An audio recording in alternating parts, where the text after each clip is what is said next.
ለጠላቶቼ እድሜ ይስጣቸው በሽታም አይንካቸው ስኬቴን አይተው ህመማቸው ይነሳባቸው ላሉ yes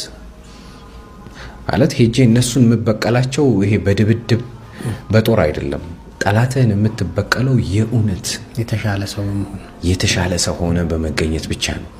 the best revenge success ነው ይላሉ yes መድኃኒት የሌለው የማይገኝለት የትም አዋቂ ጋር ብትሄድ somebody በስኬት ከሆነ የተበቀልከው መድኃኒት የለውም ለዛ ነገር ያንን ስል ማን ነው ብቸኛ ጠላቴ ካልከኝ ያው ድህነት ነው ለኔ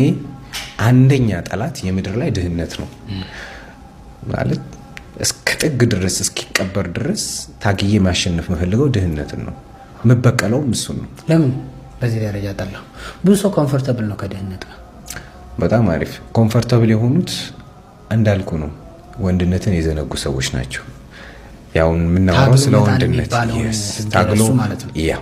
ያ ማለት መልሻለሁ ወይ ማለት አንተ እስከ ጥግ መልሰህ አይዋን ነው እየመለስኩት ነው ያለው ድህነትን 6 ወርም ይፍች 6 አመት መቀመቅ አስገባዋለሁ በቃ ይሄ የኔ መርሄ ነው ግዴታዬም ስለሆነ ወንድነቴን ማረጋግጥበት ትልቁ መሳሪያ ወይንም ትልቁ ይሄ ምን አኮምፕሊሽድ ምለው ነገር ድህነትን ማሸነፍ ነው